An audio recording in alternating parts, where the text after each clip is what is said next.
Hello, and welcome back to my channel, or welcome if you're new. So this is part 3 of my budget setup series for 2024. So if you missed the previous 2 videos, I'll go ahead and link the playlist up above for you guys to catch those videos. But in today's video, we are going to go over the utilities tracker. So this is mine, but I'm going to show you what the blank one looks like.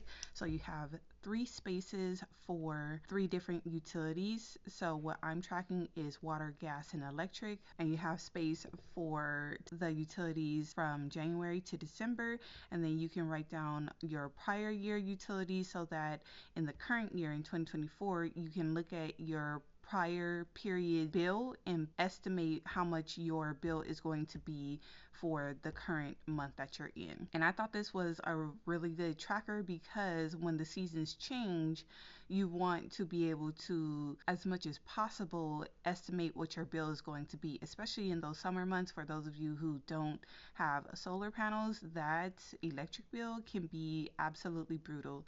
And then we are actually paying attention to our gas bill because we have little ones, so we tend to run the heater. But this year, of course, we're going to run the heater, but we want to keep an eye on the gas bill to make sure it doesn't get as high as it has in previous years. So we are already starting to track that and do things to make sure that we can kind of control our gas bill as much as possible by making sure that we turn off the thermostat when we leave the house, and just making sure that if no one's upstairs that we're not running the heater upstairs, things like that. So there is space over here for a yearly total. So you're going to list your 3 utility services, how much for the year, the prior year they were. You're going to list that right here, and then at the end of 2024 you're going to list your totals right here, so that next year, no matter what budget planner you use, you can use this tracker to help you estimate your utilities. And then right here, say you don't want to go month by month and estimate how much that bill is going to be based on the prior year, you can do a monthly average. So again, you have 3 spaces for utility services, and then you can list the prior year average total right here. So what you'll do is take your water bill, you'll add up the bill for all 12 months, and then you'll divide it by 12, and that'll give you your monthly average for the prior year for your water service. So that way you can budget the average for this upcoming year in 2024 instead of having to constantly figure out how much your bill is going to be. So the only downside I would say for the monthly average is that depending on when you start using the average, you could owe more money. So like if the seasons are changing and the summer is about to kick in and you start using the average, well, in the summer months your electric bill is going to be higher, so then it's more than likely going to be higher than your monthly average, so you're going to need to budget more anyway. But as long as you're aware of that, the monthly average does work very well, and I plan on using the monthly average. If you watched my first setup video for my budget, then you saw that I said that for my monthly bill I was going to replace the amounts that I've been using to budget with so far with the averages, so that I will have an average when it comes to this monthly bill tracker. And that'll make more sense why I prefer that once I get down to my emergency fund trackers and things like that. But back to the utilities tracker.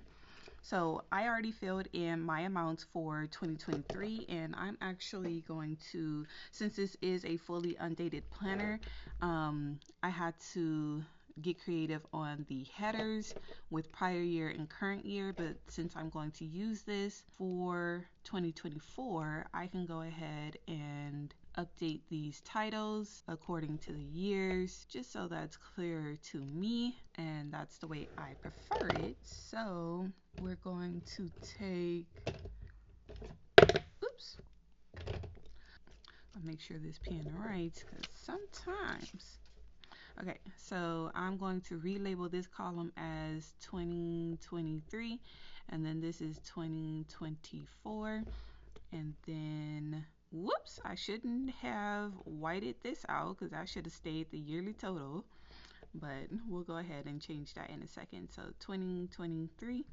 and then 2024, and then this 2023 and 2024. Okay, me fix this one really quick. All right. What would a video be like if I wasn't making mistakes on camera? So, all right, so I already wrote down all of my bills so far for 2023. The first line I'm using as water, and then the second is gas, and then electric. So I'm repeating that for all of the months going down.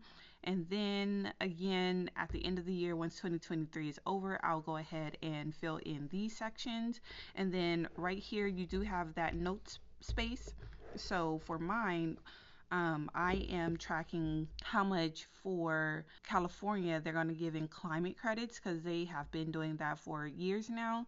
And I want to make sure that when we get those credits to our bill that I'm tracking how much they are so that I can kind of figure out how long they will last for our budget, because last year, or I should say this year, they gave $71 in a credit in March and in October. So if you watched one of my previous videos, I said that October wasn't paid, and that's because California gave the climate credit in October. So our bill was offset and we didn't owe anything, which is always a blessing. So for 2024, I want to continue to track that right here. And then right here, if you've been following me, then you know that we have solar panels, and every month we are being charged for Edison to provide electricity to the house. So it's just a connection fee and all those other little fees that come along.